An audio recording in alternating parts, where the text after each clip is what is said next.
yang hot news banget ini sih kayaknya banyak yang shock ya lebih ke arahnya ya kan. Setelah melihat bagaimana negara sepak bola ini justru tidak bisa ikut hajatan bola dunia ya. Let's say yang baru aja terjadi nih Italia. Ini tuh hat-trick gagal ini semakin membuktikan gak sih bahwa memang ya Italia di Serie A tuh harus berbenah banget gitu loh.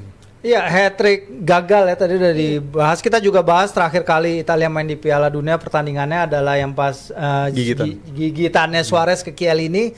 Tapi ada satu fact lagi bahwa seorang user iPhone itu belum pernah moto pemain Italia di babak knockout Piala Dunia. Karena terakhir kali Italia main di knockout Piala Dunia itu final 2006. iPhone pertama keluar Juni 2007. Dan tapi itulah stats yang luar biasa yang gue lihat. Ini adalah suatu hal yang bagi publik Italia ini mendekati satu generasi loh, belum pernah lihat pemain Italia main di Piala Dunia ya. Kalau sebenarnya kalau kita bahas Italia bukan hanya pelatihnya kok. Sebenarnya mau pelatihnya kayak apa, tapi kalau adonan yang dia punya kayak sekarang, it will never work karena ini udah dibilang berkali-kali. Tadi malam setelah Italia kalah, terakhir adalah Angelo Di Livio ya, mantan winger timnas Italia. Dia bilang memang Italia itu, emang sepak bola Italia itu udah biasa aja, udah nggak istimewa. Seharusnya untuk tim kayak mereka 4 kali juara loh, Jal. Mereka seharusnya udah ke Piala Dunia tuh tiap kali aja, nggak harus mikir playoffan aja terus.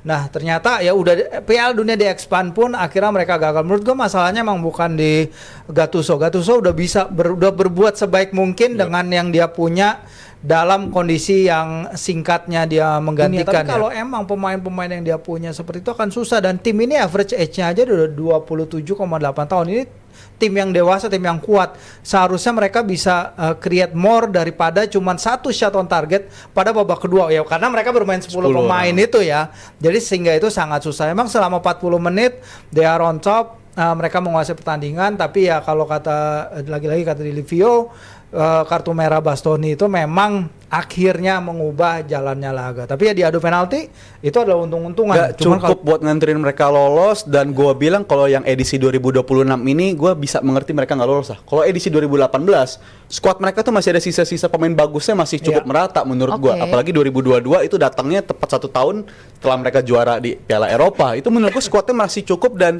ada faktor mengecewakan dari performance of the day-nya. Tapi kalau yang edisi 2026 ini gue ngerasa mereka juga dari segi mentalitas udah buruk ya. Tapi kalau kita nanya standar apa sih yang terjadi ke Italia, kenapa dalam 20 tahun terakhir performa mereka menurun, menurut gue berkaitan juga dengan kualitas pemain-pemainnya di klub masing-masing sih.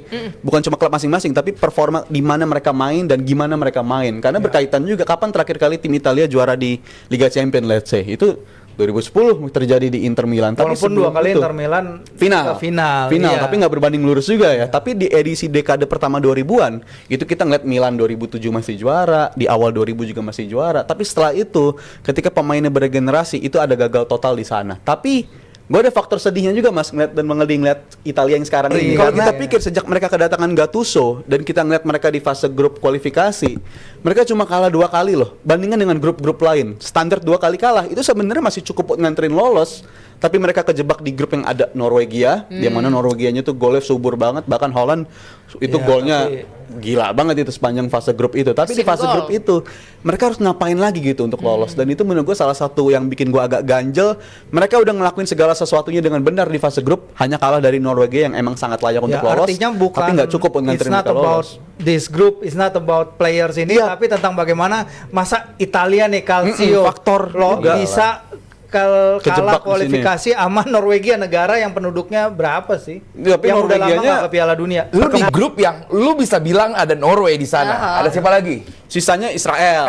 Siapa itu lagi? Bisa di atas kertas, bisa naik sekat lah semuanya. Nggak ada alasan. Udah tadi sebenarnya tadi udah dirangkum sama Firzi. Ini embarrassing banget. Itu baju Italia memalukan banget. Jadi bagi gua ini benar-benar tidak bisa diterima oleh akal sehat bahwa negara sebesar Italia, dalam arti sebesar sepak bolanya gitu ya, nggak masuk World Cup.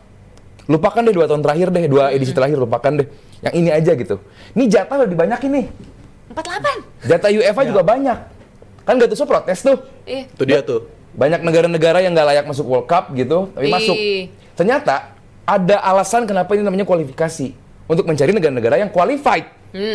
masuk ke World Cup. Ternyata yang nggak masuk itu adalah yang nggak qualified adalah negara lu gitu, so. Ya ampun.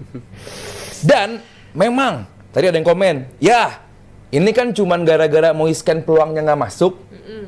Ingat teman-teman, di momen seperti ini dijelaskan lewat detail-detail kecil. Ketelitian. Sekarang lu mau bilang Bosnia mainnya biasa aja, tapi Italia kurang hoki. 31 shot, 11 on target. Lu mau bilang Bosnia nggak nyerang? Lu mau bilang Bosnia kesulitan menghadapi Itali? Lu mau bilang Itali cuman kalah lewat adu penalti? Enggak. Itali memang nggak layak ada di World Cup. Sangat nggak layak.